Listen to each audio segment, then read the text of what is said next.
The wolf tracks in the snow were 3 days old when Harvey Garrett first smelled the smoke, and he knew right then that something had gone wrong somewhere down in the valley below. He had not gone down to the valley in 11 months. Not since the last time he had traded his pelts at Dunn's trading post, picked up his flour and his salt and his powder, and come back up the mountain without speaking more than 40 words to any living soul. That was the way Harvey Garrett preferred things. The mountain did not ask questions. The mountain did not look at him with that particular combination of pity and wariness that he had come to recognize in the eyes of people who knew even part of his story. The mountain just was, and he just was, and between them they had an understanding that suited them both fine. He stood at the edge of the tree line, 6 feet and 2 inches of wind-burned, sun-darkened man, with a beard that had grown past any fashionable length into something genuinely wild, and he watched the thin ribbon of smoke curling up from the direction of the old Mercer Trail. It was the wrong kind of smoke, too thin to be a homesteader's cookfare, too persistent to be a signal. It was the kind of smoke that came from a fire that had been burning too long without enough fuel, the desperate kind of smoke that a person made when they were trying to keep warm and running out of things to burn. It was the autumn of 1874, and the Colorado Rockies were already showing their teeth.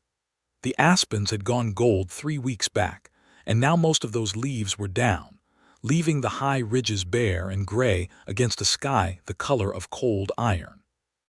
The first hard snow had come and gone, but the next one was building somewhere just beyond the northwestern horizon, and Harvey could feel it in the way the air had thickened and gone still in that particular manner that preceded a serious storm. He had 2 options.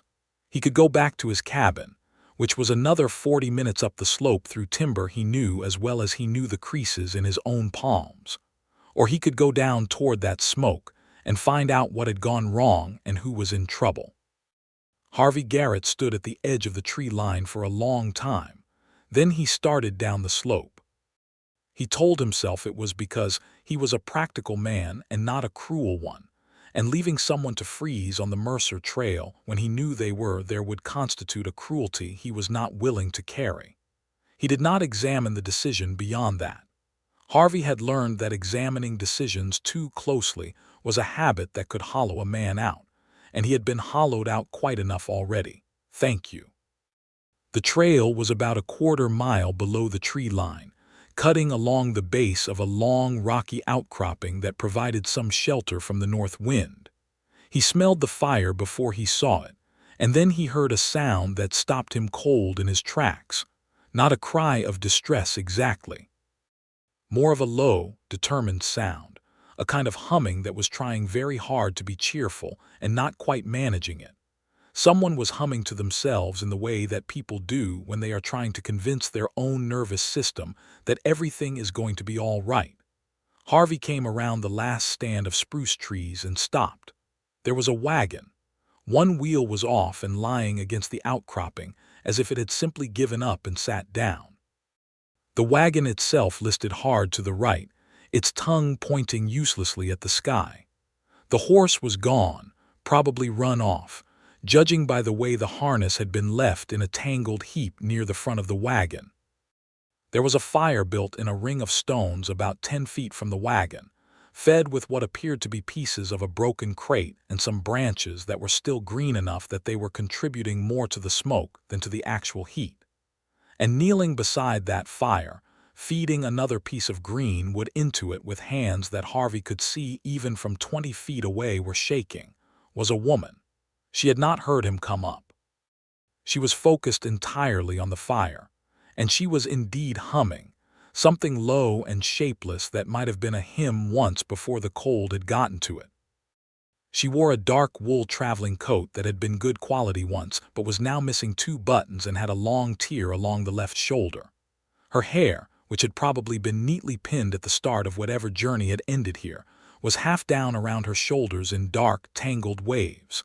There was mud on her boots and on the hem of her coat, and her cheeks were red with cold. Harvey cleared his throat. She came up off her knees so fast she nearly went into the fire. She spun around and took 2 quick steps back, and her hand went to the front of her coat in the instinctive gesture of someone who had nothing in their hands to defend themselves with but wished they did. "Easy," Harvey said. His voice came out rougher than he expected. It had been weeks since he had used it for anything other than talking to his dog, Burl, who had died back in July, and who Harvey missed more than he cared to admit. The woman stared at him with wide, dark eyes. She was younger than he had expected. 25, maybe 26, with a strong jaw and a direct gaze that did not waver even though she was clearly frightened. She took in his size, his beard, his rifle, his general wildman appearance, and he could see her making calculations. "I'm not going to hurt you," Harvey said, which were words he had not said to anyone in a very long time, and they felt strange in his mouth. "No," she said after a moment. "No, I don't believe you are." Her voice was steadier than he expected, given that her hands were still shaking. She had a slightly formal way of speaking, the kind that came from education or from parents who had believed in education. "Though I appreciate you saying so. Your wheel came off." "Yes," she said, with a kind of dry exhaustion that told him she was well aware of this fact and had been for some time. "Yes, it did. Where's your horse?" "Gone," she said. "About 2 hours ago. The wheel came off going over that rock." She pointed to a particularly nasty chunk of limestone jutting up through the trail surface, and when the wagon lurched, she panicked and pulled free. I tried to catch her. You won't catch a panicked horse on foot. I know that now. She wrapped her arms around herself and looked back at the fire, which was doing its feeble best against the cold. I had hoped she might stop once she calmed down, but I haven't seen her since. Harvey looked up at the sky. The light was going amber, which meant they had maybe 2 hours before dark, and the temperature would drop hard once the sun was gone. He looked at the wagon. He looked at the woman. "There's a storm coming," he said. "Tomorrow, maybe tonight." She looked at the sky too. "I gathered as much." She turned back to him. "I don't suppose you have a horse I could borrow." "I don't have a horse." She absorbed this without complaint. "Are you a trapper?" "Yes." "Is your camp nearby?" Harvey considered this question with the same seriousness he gave to questions about trail conditions and weather patterns, because those were the kinds of questions he had answered in recent years. "About half a mile up the slope," he said. She nodded slowly as if coming to a decision. "Would you be willing to let me wait out the storm there? I can pay you." She hesitated. "Or I can work. I'm not helpless, I can cook." Harvey looked at her for a long moment. The wind was picking up from the northwest. "What's in the wagon?" he asked. "My things," she said. "My trunk mostly, some supplies. I was heading to Crest Fork." "Crest Fork is another 12 miles down that trail." "I know." She said it with a tightness around her mouth that told him the full story of the journey did not have a happy beginning either. "We can't get the wagon moving without a wheel pin and a horse," Harvey said. "We'll have to leave it." "Leave it," she repeated, and something shifted in her face, a flash of what might have been grief before she steadied it. "All right, yes, of course. You can take what you can carry." She turned to the wagon and began to move, and Harvey watched her assess the situation with a practical efficiency that he found unexpectedly admirable. She did not cry or protest or waste time on the things she could not take. She opened the trunk and extracted a smaller bag, already packed as if she had known this possibility was coming. She took a wool blanket from under the seat. She took a small wrapped bundle that clinked when she moved it and which Harvey suspected was either medicine or money. She took a book, which she tucked inside her coat against her chest like it was something precious. "I'm ready," she said. She looked at what was left in the wagon. Her expression was very still in a way that Harvey recognized. It was the expression of someone who had already done a great deal of leaving things behind and had gotten good at it. He picked up her bag without asking and started up the slope. After a moment, he heard her following. The climb was steep in places, and he set a pace that was probably faster than was strictly necessary, but the sky to the northwest was darkening in a way he did not like. He glanced back twice to check on her. Both times she was right behind him, picking her way through the rocky timber with a focus that impressed him. She did not complain about the pace. She did not ask how much farther. She just kept going. They reached the cabin as the first real cold of evening came sweeping down off the high peaks like a hand pressing down on everything. Harvey's cabin was not handsome. He had built it himself over the course of 2 winters, and it showed the evidence of a man who had been entirely focused on function and entirely unconcerned with appearance. It was low and tight, with thick log walls and a door that fit well in its frame, because a door that fit well was the difference between comfortable and miserable up here.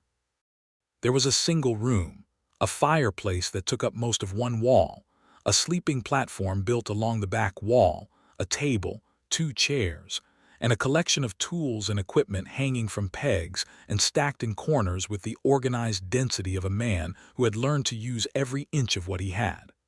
Harvey pushed open the door and went in first and knelt at the hearth. He had banked the fire before he left that morning, and the coals were still alive. He fed them carefully, the way you had to when you were working with coals, patient and deliberate, and the fire came back. The woman came in behind him and closed the door, and Harvey heard her exhale just once, something that was relief stripped down to its most basic form. He stood and turned around. She was standing in the middle of the room, holding her blanket, looking at the fire with an expression of profound gratitude. "Thank you," she said. Harvey nodded.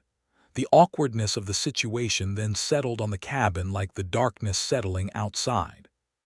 2 strangers in a small room. One of them, a woman who had been raised to know that this was not a situation a respectable woman found herself in. The other a man who had spent the better part of 3 years specifically avoiding the company of other people. Harvey hung his coat on its peg and set his rifle in its place. He moved to the corner where he kept his food stores and began to assess what he had. "I said I could cook," the woman said from behind him. Her voice was carefully neutral. "The offer stands if you want it," Harvey said. She set her things down and came to stand beside him, and he stepped aside to let her see what there was. Dried beans, a little salt pork, cornmeal, some dried venison he had put up himself. She looked at it with the focus of a woman who was good at making meals out of what was available. "I can make a stew," she said, "if there's a pot." Harvey got the pot down from its peg. While she worked, Harvey fed the fire and tried to figure out what to do with himself. His cabin had exactly enough space for 1 person to move around in, and 2 people made it feel considerably smaller. He settled at the table and occupied himself with a section of leather harness that needed mending, mostly so that he would have somewhere to put his eyes. The sound of her moving around the cabin, the small domestic sounds of the pot going on the hook and water being measured and the scratch of a spoon against the iron, was profoundly strange to him. He had lived alone here for 3 years. Before that, he had lived in this same cabin with someone else, but he did not think about that. He had made a practice of not thinking about it. "My name is Clara Atwood," the woman said. She said it simply, the way you said something that was just a fact, the way you told someone the weather or the time. She was not looking at him when she said it. She was stirring the pot. Harvey's hand stilled on the harness. Clara. The name landed somewhere in the center of his chest and just sat there, heavy and warm. He could not have explained why it hit him that way, except that he had not heard a woman's name spoken aloud in years. Not since the fever year, which was what he called 1871 in the privacy of his own head, the year the fever had come through the valley like a harvester, taking everything it could reach. He had not said a woman's name since then, had not let himself. Names were personal things. Names made people real in a way that was dangerous when you had already learned how completely a person could be taken from you. He opened his mouth. He meant to say something practical. Something along the lines of "Where in Crest Fork are you headed, or do you have people meeting you?" What came out instead was her name. "Clara," he said. He said it slowly, the way you moved over uncertain ground, testing each step before you trusted your weight to it. It took 2 deliberate syllables, and then it was out in the air between them, and it did something to the quality of the silence in the room. She turned from the pot and looked at him. Her dark eyes were steady and direct, and there was something in them that he could not quite read, something that was almost recognition, as if she had heard something in the way he said her name that answered a question she had not asked aloud. "Yes," she said quietly, "that's my name." Harvey looked back down at the harness. His heart was doing something peculiar in his chest, something that felt like the fire had been built too fast and was burning too hot. "Harvey Garrett," he said, to give her something back, because it seemed wrong to have only taken and not offered. "Harvey Garrett," she repeated, and then very softly she turned back to the pot. They ate in a silence that was not entirely uncomfortable. The stew was better than anything Harvey had made for himself in a long time, partly because she had seasoned it with something from her bag, some dried herb he could not name, and partly because food made by someone else for you tasted different than food you made yourself. It tasted like care even when it was a stranger doing the making. Outside, the wind had begun to move in the pines, which meant the storm was closer than he had thought. "You were going to Crest Fork," Harvey said, when they were nearly through. Yes, she had both hands around her tin cup, warming them. "I have a teaching position at the school there." She paused. "I was supposed to arrive last week. I had some difficulties in Denver." Harvey did not ask about the difficulties. He had found that people told you as much as they wanted to tell you and no more, and pressing for more was a kind of rudeness. "They'll wonder where you are," he said, which was his way of asking if anyone was expecting her. "Probably," she said. "I wrote ahead from Denver that I was delayed. I imagine they'll think the delay continued." She looked at the fire. "I hope they haven't filled the position. You came from Denver alone." "I hired a driver as far as Millhaven," she said. "He was very helpful. Unfortunately, Millhaven is still 20 miles from Crest Fork, and the only man willing to take me the rest of the way turned back after 12 miles when his lead horse threw a shoe, and he decided the trail was too rough to continue." She said this with the flat tone of someone who had accepted an injustice without being any less aware that it was one. "He did refund me half of what I'd paid him. He seemed to feel that was sufficient." Harvey considered this. A woman alone on a mountain trail with a wagon and a single horse, attempting a journey that any sensible driver should have completed for her. He was familiar enough with the way the world treated women traveling alone to know what kind of difficulties she had probably faced all the way from wherever she had started. "Where are you from originally?" he asked. It was the most he had talked at a stretch in months, and he could feel it like a muscle that had stiffened from disuse. "Ohio," she said. "Columbus."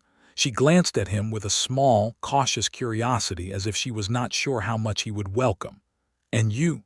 Are you from Colorado?" "Missouri," Harvey said, "originally." "What brought you up here?" Harvey looked at the fire for a long moment. "The mountains," he said finally, which was true and also not the whole truth, but it was as much as he could offer on a first night. She accepted that with a small nod, and he was grateful for it. They sorted out the sleeping arrangements the way practical people do, with efficiency and without drama. Harvey rolled out his bedding on the floor near the fire and gave her the sleeping platform, which had a straw tick mattress and 2 wool blankets. She protested this briefly, and he ignored the protest, which seemed to satisfy her sense of propriety. He lay on his back in the dark and listened to the storm arrive, the wind building outside and the first frozen pellets of snow ticking against the shutters, and he thought about the way her name had felt in his mouth, like something he had not known he was hungry for until he had tasted it. Clara Atwood. He had not thought a woman's name in years. He had permitted himself that much, the simple suppression of names, because names were doorways and he had learned to keep his doors shut. He did not sleep for a long time.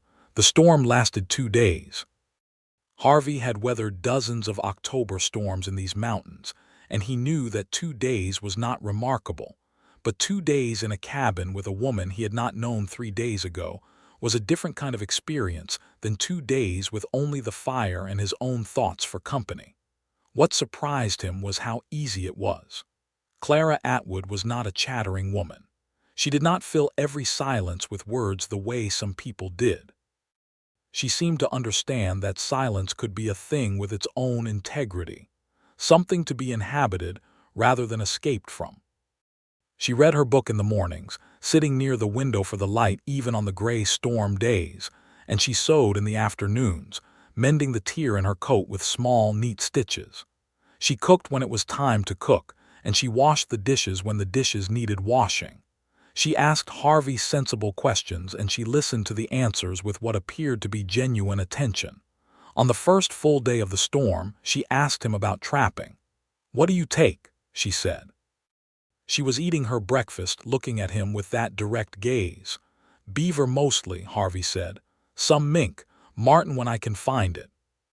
The trade's not what it was 20 years ago, but it still pays well enough for a man without many expenses. It must be solitary work." "It is. Do you mind that?" she asked, and then something flickered across her face.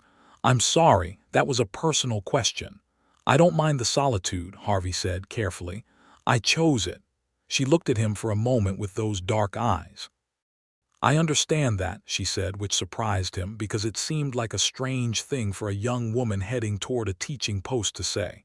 "You came a long way from Ohio," he said. "Alone." "I did." She was quiet for a moment. "I had my reasons for wanting a new place." She turned her attention back to her breakfast, and Harvey recognized the closing of a door and respected it. On the first afternoon, he taught her to play checkers, which he had not played in years, using the set he had not taken out since the winter before last. She was a quick learner and a fierce player, and she beat him in the third game, which delighted her in a way she tried not to show and failed completely at hiding.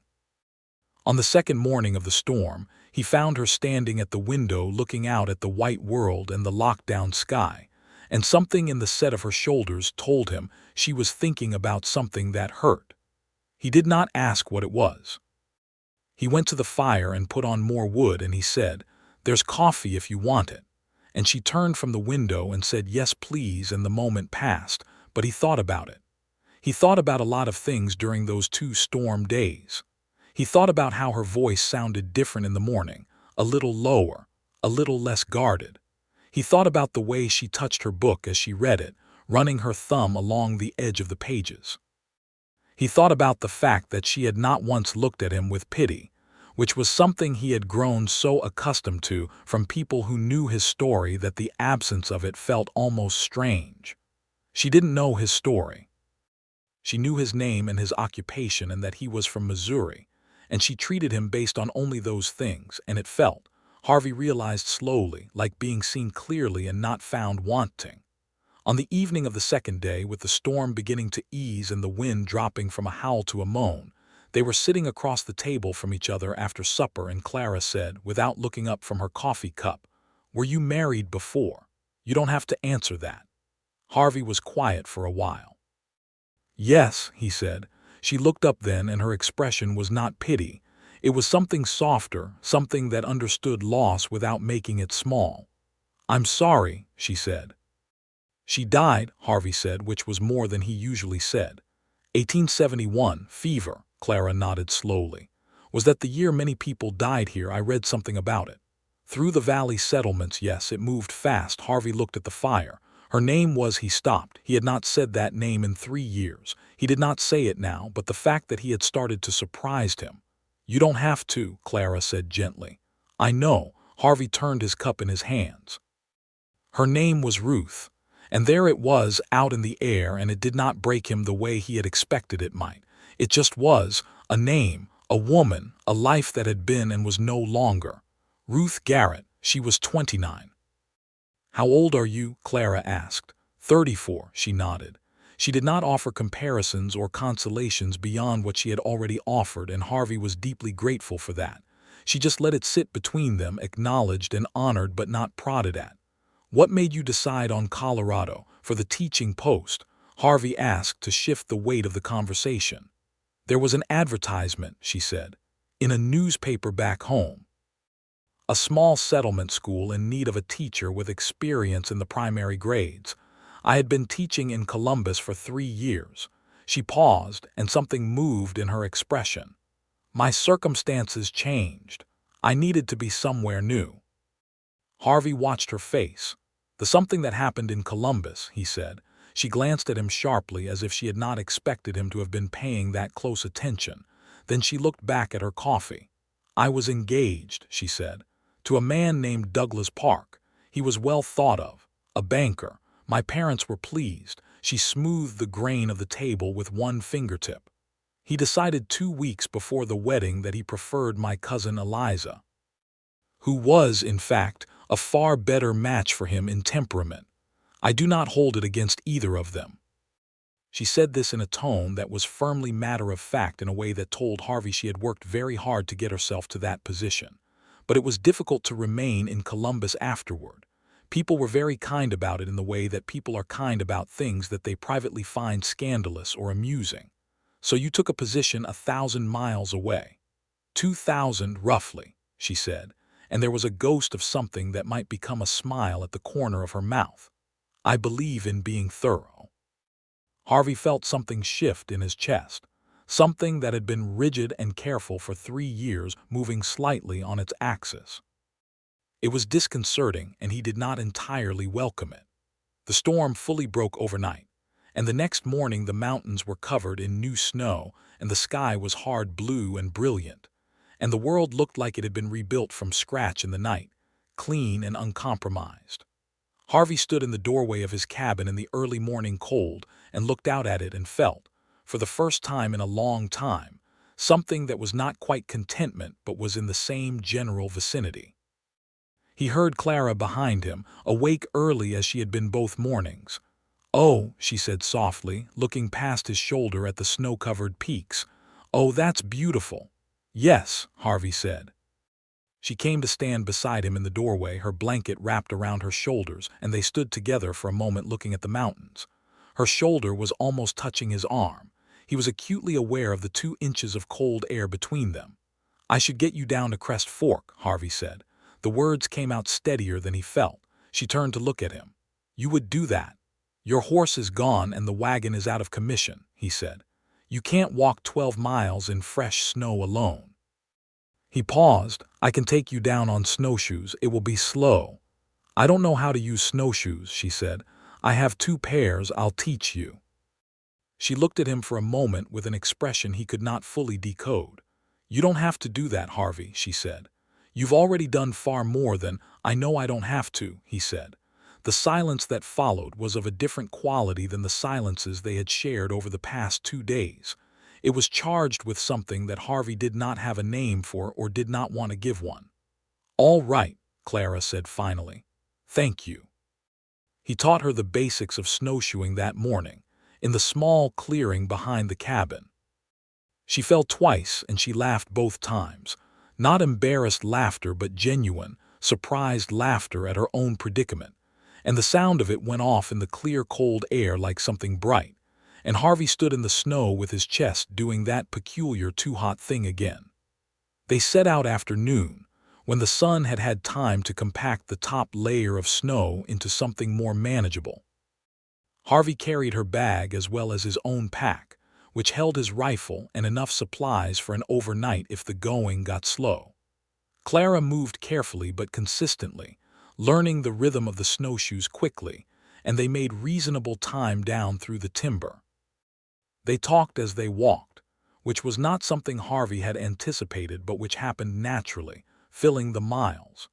She told him about teaching, about the particular satisfaction of watching a child's face when something that had been confusing suddenly became clear, about the way a schoolroom smelled of chalk dust and damp coats, and how she had decided by age 16 that teaching was the thing she was meant to do. She talked about it with a warm enthusiasm that he found himself drawn into, asking questions he had not planned on asking. He told her about the mountains in summer, the high meadows above the tree line where the elk grazed, and the light was different from anywhere else he had ever been, golden and pure and enormous. He told her about the particular skill of reading water for beaver sign, about the patience required to set a line correctly, and the satisfaction, which was its own kind of satisfaction, of reading the land and being right about it. "Do you ever get lonely?" she asked, an hour into the walk, not looking at him. Harvey was quiet for several steps. "Sometimes," he said, "less than I used to. I was lonely in Columbus," she said, "even surrounded by people." She paused. I think that might be a different kind of lonely. The lonely that comes from being among people who don't see you clearly, Harvey said, surprising himself with the precision of it. She looked at him sideways. Yes, she said, exactly that. They stopped to rest in the mid-afternoon, sitting on a fallen log that was dry enough on top, and Harvey unpacked some dried meat and dried apples, and they ate in the kind of easy quiet that is the product of people who have become, improbably, comfortable with one another. "What will you do after the winter?" Clara asked. "With your trapping." "Same as every year. Work the lines in the early spring when the animals are moving. Take the pelts down to trade in May." He looked out through the trees at the mountains. "There's always something to do." "But do you like it?" she said. "Is it a life you chose or one you fell into?" Harvey turned this question over carefully. No one had asked him that before, not even Ruth, who had lived it alongside him rather than looking at it from outside. "Both," he said. "I came up here to get away from things, and then I found I loved the mountains genuinely, not just as a hiding place. So both." Clara nodded thoughtfully. She was looking at the mountains too now, the great cold white sweep of them against the afternoon sky. "I think I understand that," she said. Coming west was running away from something, but it might also turn into running towards something, if the something turns out to be worthwhile. Harvey looked at her profile, the straight line of her nose, the strong jaw, the way she squinted a little in the bright reflected light off the snow. "Do you think Crest Fork will be worthwhile?" he asked. She turned to look at him, and the question was sitting right there between them with a weight that both of them could feel, that both of them understood was not entirely about Crest Fork. "I think Colorado might be," she said. They reached Crest Fork as the sun was dropping toward the western peaks, the sky going amber and rose in that extravagant Rocky Mountain way that Harvey had never gotten tired of. Crest Fork was not much. A main street with a dozen buildings, a general store, a church, a saloon that was quieter than most, a hotel of the very basic variety, and a scattering of homes behind and around the main street. There was a school at the far end, a new-looking one-room building with glass windows, which struck Harvey as optimistic and admirable all at once. People noticed them coming. Of course they did. A strange man bringing a woman in on snowshoes was the kind of thing that got noticed in a town of 200 people. Harvey felt their eyes and felt also, with a familiar sharpness, the assessment that went with those eyes. A mountain man, rough as a badger's hide, bringing in a respectable-looking woman. What was the story there? Clara noticed the attention too. She lifted her chin and walked with a steadiness that told him she was well practiced at walking into scrutiny without letting it change her gait. A woman came out of the general store and stopped on the boardwalk. She was perhaps 50, with a wide face and competent hands and an expression of considerable relief. "Miss Atwood," she said. Clara stopped. "Yes, I'm Clara Atwood." The woman came down off the boardwalk immediately, extending her hands. "Maud Pryor, my husband is on the school board. We've been worried sick. We got your letter from Denver, but then nothing further," and with the storm she looked at Harvey with a frank and not unkind curiosity. "Mr. Garrett found me when my wagon broke down on the Mercer Trail," Clara said. "He was kind enough to shelter me through the storm and bring me down today." Maud Pryor looked at Harvey with an expression that recalibrated rapidly from suspicion to gratitude. "Then, we're very much in your debt, Mr. Garrett." Harvey shook his head once, which was as close to dismissing the thanks as he could manage. He turned to Clara and held out her bag. She took it, and for a moment they were standing very close, close enough that he could see the cold flush in her cheeks and the way she was looking at him directly with those dark eyes that held something he was not going to let himself name. "Thank you," she said. She said it quietly, underneath the noise of Maud Pryor's further exclamations and the emerging attention of other townspeople. She said it the way you said something you meant down to the bone. "You'll be all right," Harvey said. It was not a question exactly. "I will," she said. "I always am." He nodded. He turned. He walked back out of Crest Fork the way he had come, moving steadily on the snowshoes, not looking back, because looking back was a habit he had broken years ago and had no intention of taking up again. He was out of town and back in the timber before he let himself think about anything clearly. He thought about Clara Atwood for the entire 4-hour walk back up to his cabin, and he was annoyed with himself about it, and he did it anyway. 2 weeks passed. Harvey went about his work with the disciplined focus that had kept him functional and solvent through 3 years of solitude. He checked his trap lines. He mended his equipment. He split wood for the coming deep winter months and stacked it tight against the cabin wall. He did all of this with his usual methodical attention, and he thought about Clara Atwood with an obstinate frequency that no amount of work could fully displace. He thought about the way she had said his name, Harvey Garrett. The 2 syllables of his first name and the 2 of his last, pronounced with an attention that made it feel like a real thing rather than just an identifier. He thought about her laugh in the snow. He thought about the question she had asked him, "Do you like it? Is it a life you chose?" Nobody had ever asked him that. On the 15th day, Harvey Garrett did something he had not done in 3 years. He went to town with no specific supply need. He loaded up his pack with his best pelts, and he told himself he was going to trade them in Millhaven instead of waiting for spring, which was not entirely unreasonable given that prices were often better before the deep winter. He told himself this with considerable conviction while he walked directly to Crest Fork instead of Millhaven, which was in the opposite direction. He arrived in the late morning. Crest Fork was going about its business with the modest industry of a small frontier settlement. A man outside the livery was working on a harness. 2 women were talking on the boardwalk in front of the general store. The smell of baking bread was coming from somewhere. Harvey stood in the middle of the main street for a moment, feeling monumentally foolish. Then he went to the general store because he could at least make his presence there legitimate by buying something. The bell above the door announced him. The man behind the counter, presumably the husband of Maud Pryor's general type, looked up from his ledger. "Help you." "Tobacco," Harvey said. "And flour if you have it." While the man got his order, Harvey looked around the store with the appearance of casual interest and the actual purpose of seeing if Clara happened to be anywhere visible. She was not. The store had a view of the street through its front windows, and he could see the schoolhouse at the far end.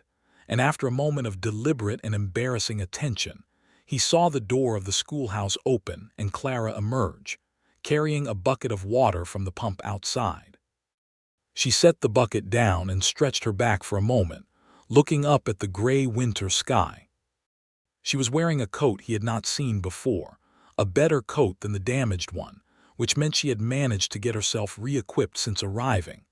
Her hair was up in a practical coil at the back of her neck. Harvey paid for his flour and tobacco without taking his eyes off the window longer than was socially acceptable, and then went back out into the street. She saw him when he was about 50 yards away. She went still for just a moment, and then something in her face changed, something that he could see even at that distance, something that opened rather than closed. "Harvey Garrett," she said when he reached her. "Miss Atwood," he said, and then corrected himself because that felt wrong, too formal for the 2 days in the cabin and the walk through the snow. "Clara, what brings you to town?" she asked. She was holding the bucket with both hands and looking at him with that direct gaze. "Trading," he said. "Were the pelts well received?" "Haven't traded them yet." A beat of silence. "I see," she said, and there was the ghost of a smile. "How is the school?" he asked. Her face genuinely brightened. "It's wonderful," she said, with the warm enthusiasm he remembered from their conversation on the trail. "There are 14 children enrolled, ranging from age 6 to 15. They're sharp and willing. Some of them have had very little formal education and others have had quite a lot, which makes it interesting to manage," but she caught herself. "I'm sorry, I tend to talk at length about the school." "I don't mind," Harvey said. "I asked." She looked at him. The smile was fuller now. "Do you have time for coffee?" she said. "Mrs. Pryor usually has a pot going, and she's invited me to use her kitchen when the school is not in session." Harvey should have said no. He should have traded his pelts and bought his tobacco and gone back up the mountain, before he made any further complications for himself. He looked at Clara's face, at the directness and the warmth in it, at the way she was looking at him as if his company were something she had been considering for 2 weeks. "Yes," he said. Maud Pryor's kitchen was warm and smelled of bread and wood smoke, and Maud herself was present for approximately 10 minutes before finding urgent business elsewhere in her home, with a subtlety that was not entirely subtle but which Harvey appreciated anyway. Clara poured coffee into 2 heavy cups and sat across the kitchen table from him, and they talked for 2 hours. She told him about the children at the school, about a boy named Thomas Birch who was 7 years old, and had a gift for numbers that Clara said was going to take him somewhere extraordinary one day, about a girl named May who cried every morning when her mother left but was brave and fine by the time lessons began. Harvey found himself genuinely interested in all of it, in the small, detailed world of Clara's school, because she made it interesting, because she cared about it in a way that was alive in everything she said. He told her about the mountains in winter, about the silence at high elevation after a snowfall when the world was so quiet you could hear your own heartbeat, about the particular work of winter trapping when the water was freezing, and the traps had to be managed carefully to keep them from icing. He was talking more than he had talked in years, more than he had talked about his own life, and it felt like a door he had not known was still there swinging open on hinges that had gone stiff but were still sound. He came back the following week, and the week after that. By the 3rd visit it was an acknowledged thing, though neither of them had explicitly acknowledged it. Maud Pryor began leaving the coffee already made when Harvey arrived, which was as clear a signal of approval as a woman of her generation was going to give. The storekeeper, whose name was Walt Pryor, nodded at Harvey with a friendliness that had grown from the wary curiosity of the first visit. On the 4th visit, Harvey arrived to find Clara not at the school but standing outside Maud Pryor's house with her face turned up into a light snowfall, her eyes closed and her expression one of pure, uncomplicated pleasure. He stopped and looked at her. She had not heard him coming, because he moved quietly as a habit. He stood for a moment watching her stand in the falling snow with her eyes closed, and something in his chest made a decision that the rest of him was going to have to catch up with. "Clara," he said. She opened her eyes. She was not startled this time the way she had been in those first moments by the fire on the Mercer Trail. She just looked at him with those dark eyes, snowflakes caught in her dark hair, and she smiled. "You're early," she said. "The trail was good," he said. He paused. "I wanted to ask you something." She waited, her expression open and patient. Harvey had thought carefully about how to say this during the long walk down the mountain, and every carefully considered version had dissolved now that he was standing in front of her. "I'd like to keep coming to see you," he said. "Not just for trading." He stopped. "I think you know what I mean." She looked at him for a long moment, and the snow kept falling and the world was very quiet. "I know what you mean," she said. "I don't know how to do this well," he said, because honesty was the only currency he had that was worth anything. "I've been on my own for a long time. I've gotten used to my own ways." "I've been on my own for a while too," she said. "And I'm not as good at it as you are, but I've gotten used to it as well." She looked at him steadily. "I'm not looking for someone to take care of me, Harvey. I take care of myself adequately." "I know that," he said. "I saw you on that trail. You were managing." "I was," she agreed, and there was a gentle humor in it. "But I think there may be a difference between managing and living, and lately I've been thinking about the latter." Harvey looked at her. She looked back at him, snow on her eyelashes, her breath making small clouds in the cold air. "Then let's see what it can be," he said. Clara Atwood's smile broke open the rest of the way, and Harvey felt something in his chest break open too, not with pain, the way things had broken in 1871, but with something that was the opposite of pain, something that let the cold air in and was glad of it. The winter moved on. Harvey came down the mountain every week, sometimes every 10 days when the weather or the work made it impractical to do otherwise, but always he came. He traded his pelts at Millhaven once a month and stopped at Crest Fork on the way back, and the stops stretched from an afternoon to a full day, and then to 2 days when the walk back in winter dark was impractical. He met the children of the school on his third proper visit, walking in with Clara in the morning as she opened up the building. A boy who was clearly Thomas Birch looked at Harvey with the frank assessment of a 7-year-old who has not yet learned to hide his evaluations. "You're very big," Thomas said. "Thomas," Clara said. "No, it's fine," Harvey said. He looked down at the boy. "You're very small," he said gravely. Thomas considered this. "I'll grow," he said. "Yes," Harvey agreed. "You probably will." Clara covered her mouth with one hand. Harvey looked at her over the top of Thomas's head, and the look that passed between them was something warm and private and wonderful. He met Reverend Cole, the minister of the small church, who was a serious man who asked Harvey straightforward questions about his intentions toward Miss Atwood, which Harvey found both irritating and deeply appropriate, and to which he gave serious and honest answers. He met Walt Pryor and discovered that Walt had a considerable knowledge of mountain weather, and that they could talk about it for half an hour without running out of things to say. He met the Delacroix brothers, who ran the livery and who greeted him with the easy respect of men who understood physical work and recognized it in another man. And he got to know Clara.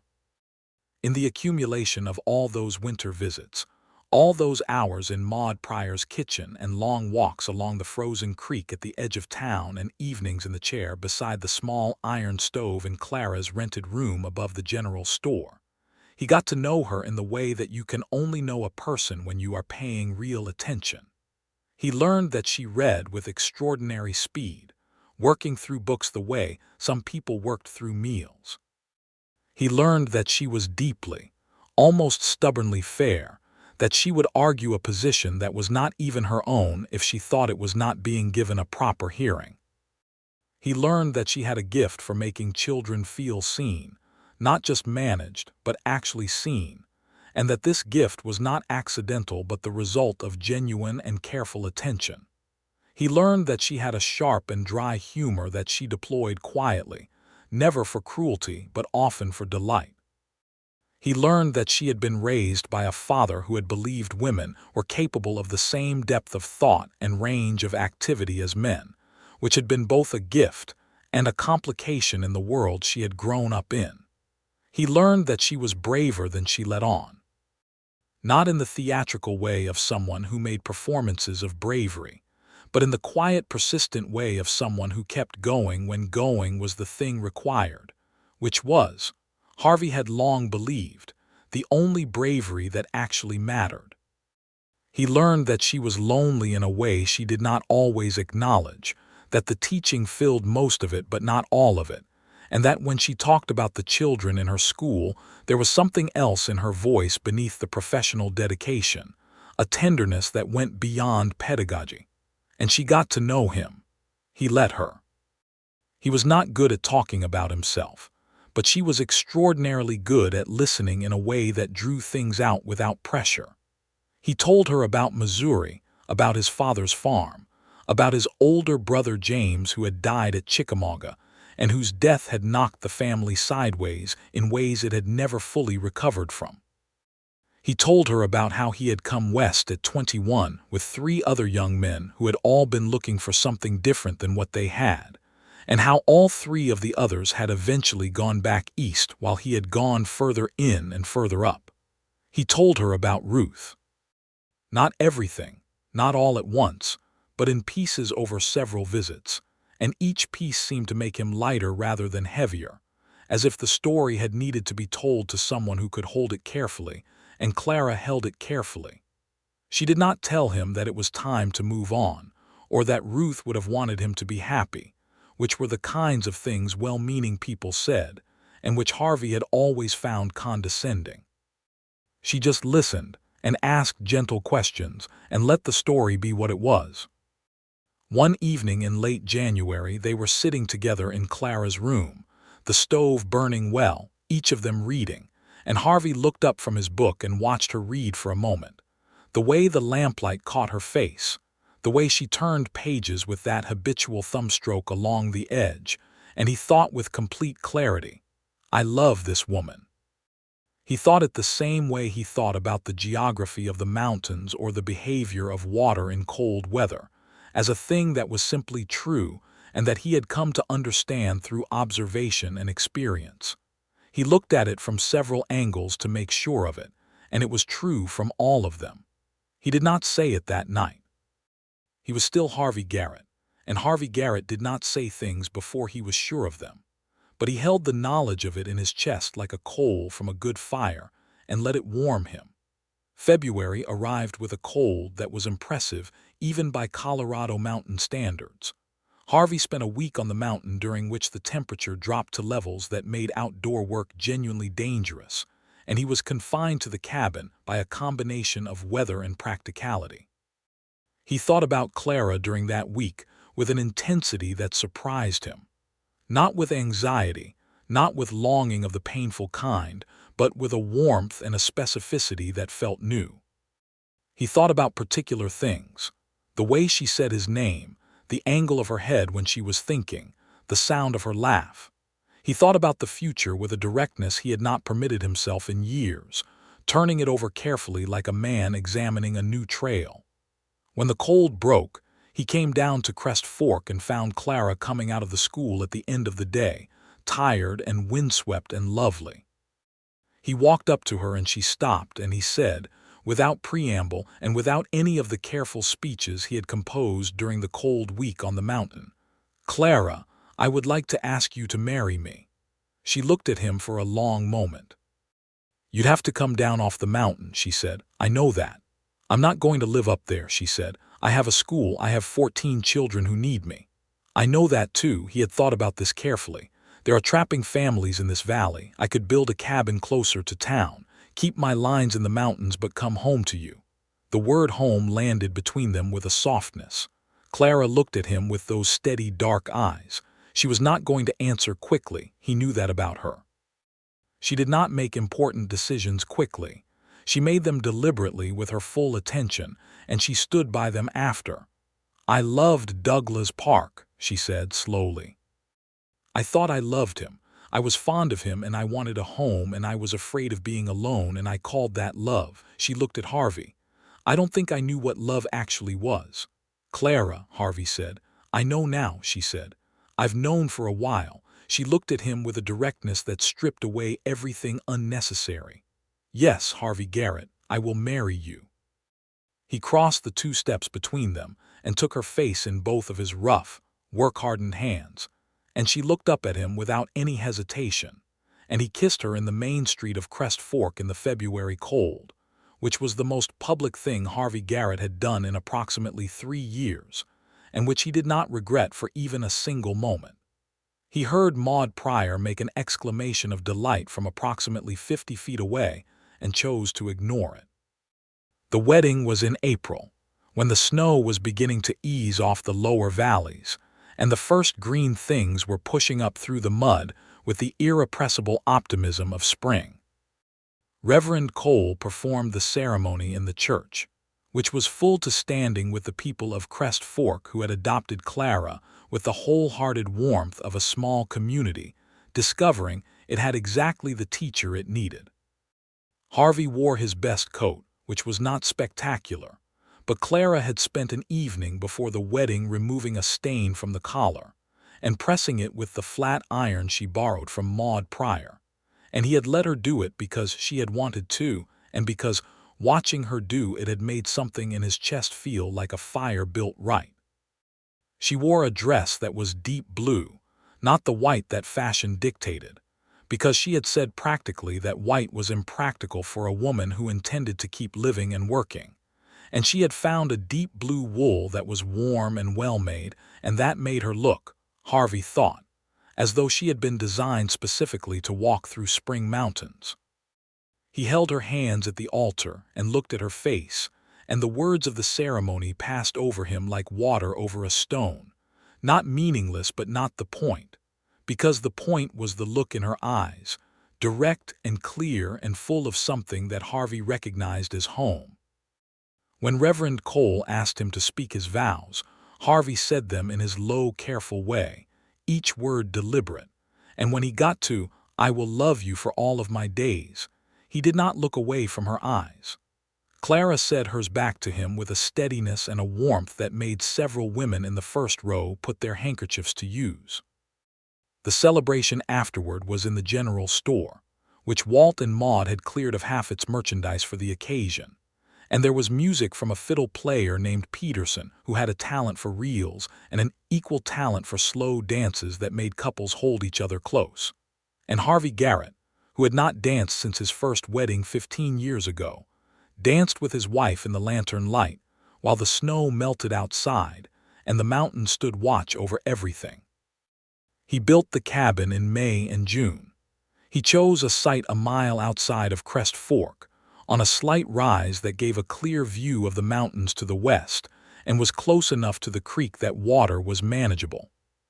He built it better than his mountain cabin, with more windows and a second room and a proper fireplace that drew well, and he built it with a care that was new because this was not just shelter.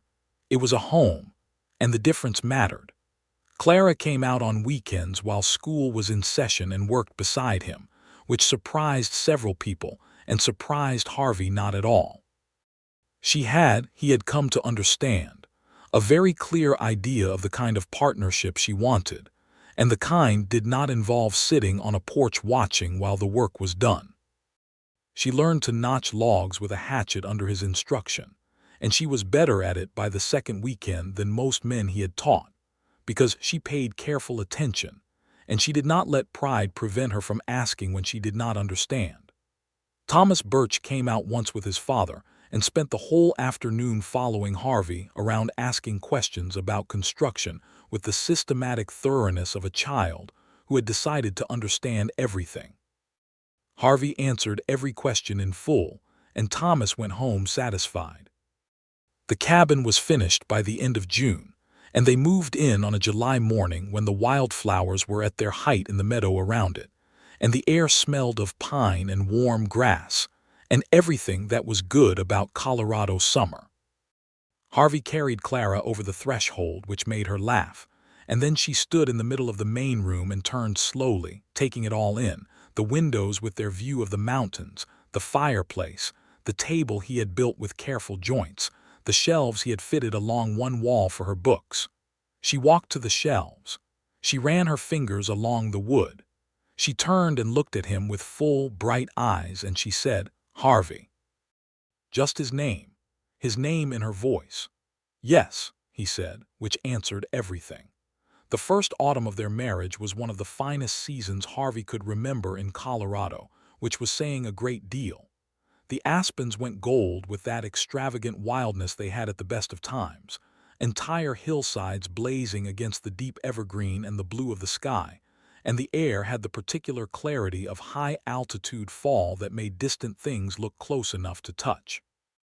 Harvey kept his trap lines in the mountains, but he managed them differently now, going up for 3 or 4 days at a stretch, and coming home to the cabin with a thoroughness that was entirely different from coming home to an empty space.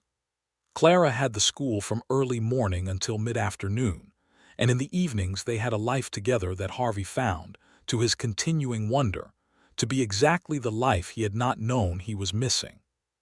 She cooked and he cooked and they cooked together, which resulted in some interesting experiments and a mutual discovery that Harvey had a gift for bread baking that neither of them had anticipated. She read in the evenings and he did his equipment work, and they talked, simply and without ceremony, about the things that made up their days. He told her about the mountains, and she told him about the children, and they built between them the ordinary, extraordinary architecture of a shared life. In late October, Clara told him she was going to have a baby. She told him at breakfast, over coffee, with the directness she brought to everything. She watched his face while she told him, and Harvey sat very still for a moment, not from shock exactly, but from the weight of it, the profound and shifting weight of something you have wanted and not let yourself want arriving suddenly at your door. He stood up from the table and went around to her and took both of her hands in his. "Clara," he said. "I know," she said, and she was smiling with a fullness that he had not seen before, a joy that was different from happiness, deeper and more complex. He put his arms around her carefully, as if she had become suddenly precious in a way that required new care, and she pushed against his chest with a gentle impatience. "I'm not fragile," she said. "I know that," he said. "I'm being careful because you're important. There's a difference." She looked up at him. "Yes," she said, "there is." He kissed her hair. The winter she was expecting was the winter Harvey Garrett became a fixture in Crest Fork in a way he had never been in any settlement in his adult life. He was there, consistently and thoroughly there, at the trading post when something was needed, at the school when Clara needed something carried, at Maud Pryor's table for Sunday dinners when Maud would not be refused. He checked on Clara's path between the school and the cabin every morning during bad weather, clearing ice and fresh snow from the worst sections. He sat in the evenings and listened to her plan her lessons for the following day with the same careful attention he gave to everything she said. She noticed. She commented on it one evening in December, looking up from her lesson plans with a soft expression. "You watch over me like those mountains watch over this valley," she said. "The mountains don't do anything," Harvey said. "They just are." "Exactly," she said. He thought about this for a long time afterward. The baby came in June, a Monday morning when the meadow outside their cabin was full of the early summer flowers, and the mountains were clear and blue against a flawless sky. Maud Pryor was there, who had attended more births than she could count, and the doctor from Millhaven arrived in time to be useful, and Harvey sat outside the cabin in the June morning and listened to the mountains and tried to breathe steadily. He heard a baby cry. He sat very still. The door opened and Maud Pryor put her head out. "You have a son," she said. Harvey stood up. His legs were not entirely steady. He went inside and Clara was sitting up against the pillows with a look on her face that he had never seen before, something that was beyond happiness, something that was fundamental, and she was holding a small wrapped bundle, and the bundle was his son. "Come here," Clara said. Harvey sat on the edge of the bed and Clara put the bundle in his arms. He held his son for the first time and looked at the small scrunched face, the eyes squeezed shut, the tiny hands curled at his chest, and the feeling that went through him was not like anything he could have described or prepared for. It was enormous and it was specific and it was entirely new. "He looks like he has opinions already," Clara said. Harvey laughed and it came out rough and full and his son twitched at the sound and then settled. "What will we call him?" Clara asked.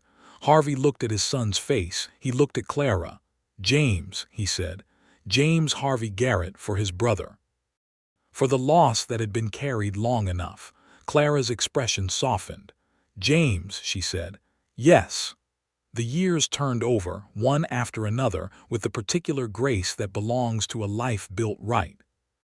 James Garrett grew from a baby who had opinions into a small boy who had strong opinions, and who followed his father up the mountain trails with a determination that made Harvey's heart ache with a good ache, a proud ache, the ache of seeing something of yourself in another person, and finding it well worth the seeing.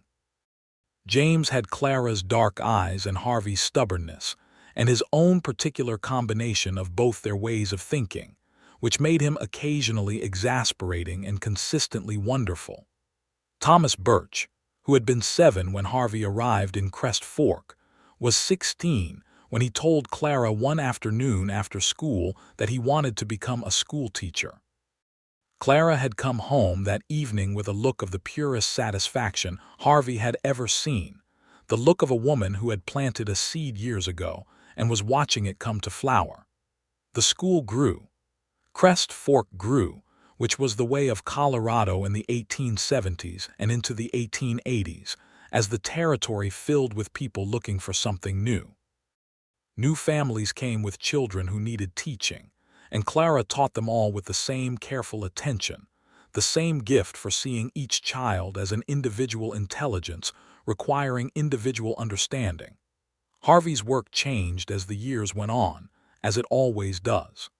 The fur trade continued its long decline, but he had known that was coming and he had adapted, as he had always adapted to the shifting conditions of the mountains. He moved into ranch work, buying a small spread of land adjoining the cabin property and running cattle with a practical competence that surprised people who had only known him as a trapper. He found he liked the cattle work, liked its rhythms, liked the way it kept him rooted to the same land year after year rather than always moving through it. He and Clara had another child when James was 4, a daughter they named Ruth. Not with grief, but with love and with honor, because Clara had said one evening that if they had a daughter she would like to offer the name, and Harvey had looked at her for a long moment, and then nodded, because it was the right thing to do, to bring that name back into the world as a living thing rather than leaving it buried in a year called the fever year.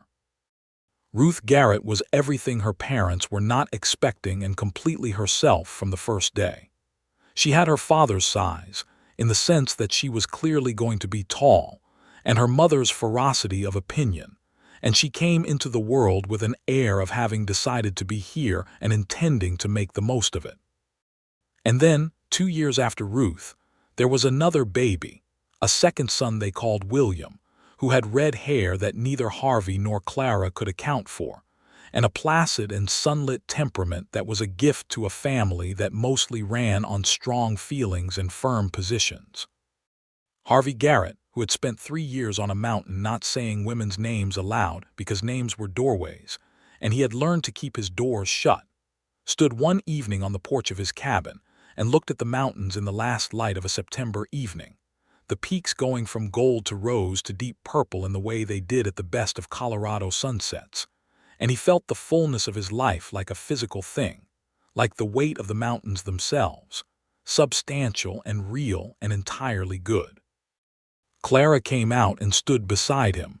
She said nothing for a moment.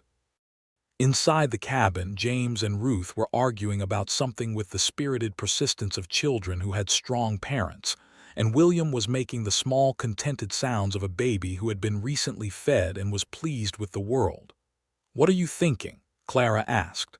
Harvey was quiet for a moment. "I'm thinking about the day I heard your name the first time," he said. Clara looked at him. She remembered.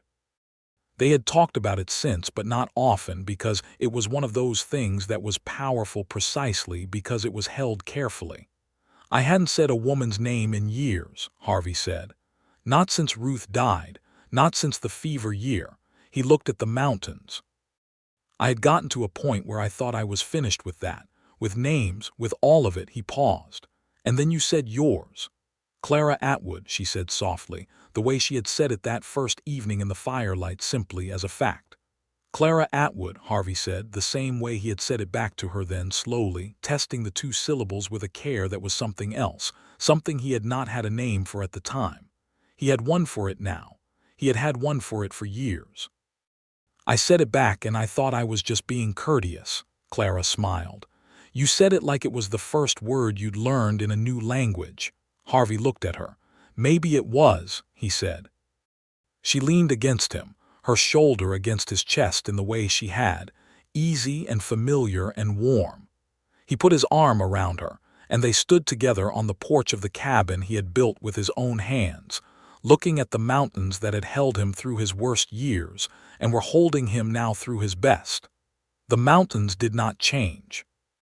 The aspens turned gold every fall and the peaks went white every winter, and the wildflowers came back every spring with the same extravagant optimism they had always had, and Harvey Garrett stood in the middle of all of it with his wife beside him and his children inside, and the long good feeling of a man who has come through something difficult and arrived somewhere true.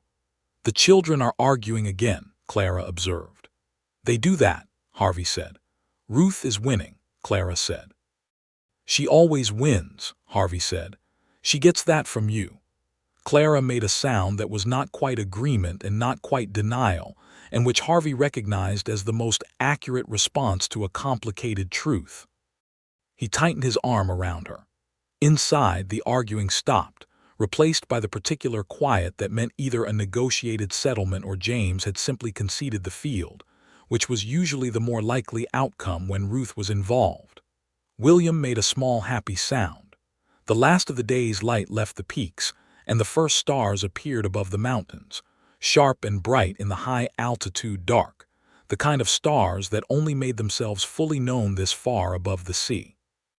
Harvey had a thought that he held briefly and then let go. The thought of who he had been in that cabin, alone on the mountain before the November, when a woman's wagon wheel had come off on the Mercer Trail. He let himself look at that version of himself clearly and without flinching, because it was part of the whole story, and the whole story was what had brought him here. That man had not been broken beyond repair, though he had thought he was. That man had been waiting, though he had not known it, for a fire that needed tending and a woman who said her name plainly, and for the moment when something that had been shut for 3 years opened and let the cold air in and found the cold air good. "Come inside," Clara said. "It's getting cold." "In a minute," Harvey said. She knew him well enough by now not to push. She went inside, and through the window Harvey could see the warm lamplight of the room, the shape of his wife moving toward the children, the ordinary brightness of a life that was full. He looked at the mountains one more moment. Then Harvey Garrett turned from the mountains and went inside to his family, closing the door behind him against the cold, the fire already built right, everything warm within.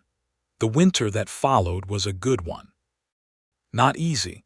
Winters in Colorado were never easy, but good in the way that hardship can be good when you are not facing it alone. They weathered the deep snows of January together, Harvey keeping the wood supply ahead of the cold, and Clara keeping the children from going entirely feral during the weeks when school was not in session, which was a significant organizational challenge that she met with the same disciplined creativity she brought to everything. James, who was 7 by that winter, had developed a serious interest in tracking, following his father on short excursions into the timber near the cabin and learning to read the stories that animals left in the snow. Harvey was a patient teacher, and the patience came easily because James had Clara's gift for attention, the ability to be fully present in the learning moment, to not be anywhere else. "A deer came through here," James said one morning, kneeling in the snow in the timber a quarter-mile from the cabin, looking at the tracks with intense concentration. "And the deer was running." "What makes you say running?" Harvey asked. James pointed to the spacing between the tracks. Harvey looked at his son's face, furrowed with the effort of reasoning, and felt the same feeling he had felt since the first day, the profound specific gratitude of a father. "Good," Harvey said. James looked up. Harvey's single word of approval landed on the boy like sunlight. On an evening in late February, Harvey and Clara sat alone by the fire after the children were sleeping. This was their time, the part of the day that belonged only to them, when they talked without interruption and with the ease of people who knew each other completely. Clara was reading. Harvey was oiling a harness. The fire was steady and low. "I heard from Columbus today," Clara said. Harvey looked up. "From my mother," Clara said. She was looking at the letter in her hand. "Douglas and Eliza have 4 children," she smiled. "She writes as though she thinks this information should sting. Does it?" Clara looked at the fire. "Not at all," she said. "Not even a little." She looked at him with complete clarity. "I have exactly the life I want, Harvey." Harvey looked at her for a long moment. The fire moved in its hearth. Outside, the mountains were buried in their winter silence, and inside the cabin his children were sleeping, and his wife was looking at him with those dark eyes that had told him the truth from the first day she had said her name in a firelit cabin on a mountain in an early November storm. "So do I," he said. And he meant it to the depth of his bones, to the full measure of everything he was, this man who had once lived alone above the valley where everything was quiet and still and no names were said. This man who had come down a mountain toward smoke and found a woman by a fire on a broken trail and heard his life change in the 2 syllables of her name. Clara Atwood, Clara Garrett, his wife, his home. The fire burned on. The mountain stood. The children slept. And Harvey Garrett oiled his harness and looked at the woman across the fire from him, and felt the full weight and fullness of his days, not as something to be endured or managed or survived, but as a gift held in both hands, carefully, with all the attention it deserved. Outside, The winter moved toward spring with its slow mountain patience, and the aspens along the creek were beginning to think about leaves again. And somewhere up above the tree line, the high meadows were waiting in their white silence for the moment when the snow would ease, and the first green things would push up through the cold ground in the reliable miracle of another Colorado spring. And in the cabin on the rise above Crest Fork, with the fire built right and the door shut against the cold, everything that needed to be was exactly where it was supposed to be, in the good, closed warmth of a life made whole.